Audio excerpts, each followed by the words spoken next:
Bonjour et bienvenue sur Explorateur Crypto, je suis Cryptomédic. Aujourd'hui, une fois n'est pas coutume, nous allons parler de métaverse et plus particulièrement d'investissement immobilier parce que l'immobilier numérique est en plein essor actuellement avec des plateformes comme Decentraland ou The Sandbox où vous pouvez acheter à la fois des terrains virtuels mais également de l'immobilier, c'est-à-dire des maisons, des villas et même des immeubles de façon virtuelle. Vous êtes bien sur Explorateur Crypto, le podcast intégralement dédié à la blockchain et aux crypto-monnaies. Je suis Stéphane, alias Cryptomédic, et j'ai créé ce format court afin de répondre à toutes vos questions, mais aussi de vous apporter un maximum de clés pour pouvoir, avec moi, explorer l'univers des cryptos, des métaverses, des NFT et de la blockchain en général. Bon épisode! Alors aujourd'hui, je ne vais pas vous décomposer tout ce qu'il est possible de faire dans l'immobilier virtuel, mais on est sur un format court. On va faire un petit peu un résumé de tout ce que vous devez savoir sur l'immobilier numérique. En 2021, on a pas mal de monde qui ont commencé à vivre une version alternative d'eux-mêmes dans le monde virtuel. Alors ils échangent des crypto-monnaies comme une véritable forme d'argent. Ils vont aller acheter des vêtements de façon virtuelle. Ils collectionnent de l'art numérique sous la forme de NFT, comme on en a déjà parlé à de nombreuses reprises. Et il y a une plateforme immobilière virtuelle qui s'appelle Decentraland. Et ce n'était qu'une question de temps avant qu'une telle plateforme ne surgisse. Qu'est-ce que Decentraland ? Ça a commencé donc comme une grille 2D pixelisée où les utilisateurs pouvaient acheter des pixels.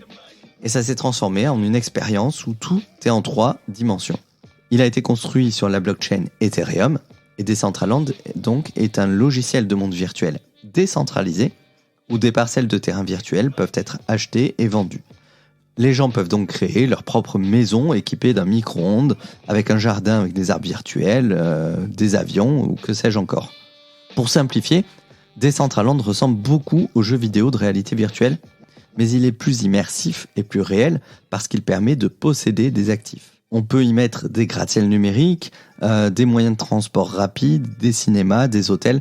Tout ce qui existe dans le monde physique peut être trouvé sur Decentraland. Et la popularité de Decentraland s'est considérablement accrue après que Facebook a changé de nom pour s'appeler Meta. Ça a entraîné une forte augmentation du concept de ce que l'on appelle communément le métaverse. Vous pouvez donc acheter soit une parcelle de terrain ou un groupe de parcelles, et plusieurs parcelles de terrain peuvent être gérées par la fonction Land Estates de Decentraland. Les groupes de terrain partagent un thème similaire et ils peuvent être regroupés en districts. Ça permet à différents utilisateurs qui ont un intérêt commun de former une communauté. Il y a également un système de vote qui est appelé une agora qui permet aux utilisateurs de mieux contrôler les développements dans leur district. Comment acheter des terrains sur Decentraland ? Eh bien, ça s'achète à l'aide d'une crypto-monnaie appelée Mana, qui est elle-même complètement décentralisée. En fait, toutes les transactions au sein de ce monde virtuel sont effectuées à l'aide de Mana. Les échanges s'effectuent sur sa propre place de marché, un guichet unique pour les lands, les propriétés, les avatars et les objets dont les utilisateurs ont besoin pour construire leur monde. On peut suivre la propriété des terrains sur la blockchain Ethereum, et vous devez détenir des jetons Mana dans un portefeuille Ethereum, par exemple sur MetaMask. Et comme je vous le disais, avant d'acheter une parcelle sur Decentraland, il faut faire très attention. C'est un monde qui se développe rapidement et continuellement. Mais ce ne sont que les premières étapes. On est au tout début du métaverse. Il y aura des hausses extrêmes, mais aussi des très fortes baisses de marché. Donc il faut faire très attention parce que le prix auquel vous achetez un terrain aujourd'hui, ce ne sera peut-être pas le prix auquel vous pourrez le vendre l'année prochaine. Donc, n'investissez que de l'argent que vous êtes prêt à perdre, de l'argent dont vous n'avez pas besoin aujourd'hui, en espérant, si vous décidez d'acheter un terrain sur Decentraland, que vous ferez une bonne affaire. Il y a également beaucoup d'autres choses à faire si on n'a pas les moyens de s'acheter un terrain. Si dans les prochains mois ou d'ici un an, on a une grosse chute de marché et que le Mana devient beaucoup plus intéressant à acheter, alors à ce moment-là, peut-être bien que j'en prendrai pour essayer d'avoir une petite parcelle, ne serait-ce que pour faire une petite galerie virtuelle avec mes NFT pour le plaisir de les avoir sur le métaverse. Voilà, soyez prudents dans vos investissements. C'était tout pour cet épisode d'Explorateur Crypto. J'espère que ça vous a plu.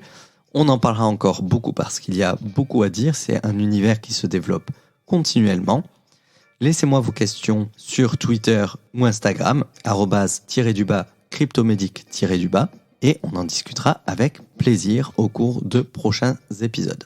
J'en profite pour vous dire que si vous êtes un acteur du monde des cryptos ou un investisseur très actif, que ça fait plusieurs années que vous maîtrisez bien le marché et le monde de la blockchain, vous êtes les bienvenus sur ce podcast pour échanger. Cette semaine, j'ai reçu 3 invités.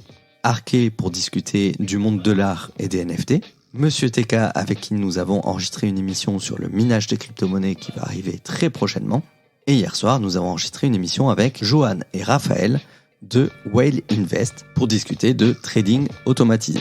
Si ce n'est pas fait, je vous invite à vous abonner à ce podcast, à le partager le plus possible, afin que je puisse continuer de vous offrir un contenu gratuit et régulier à raison de 2 ou 3 émissions par semaine. À très bientôt sur Explorateur Crypto.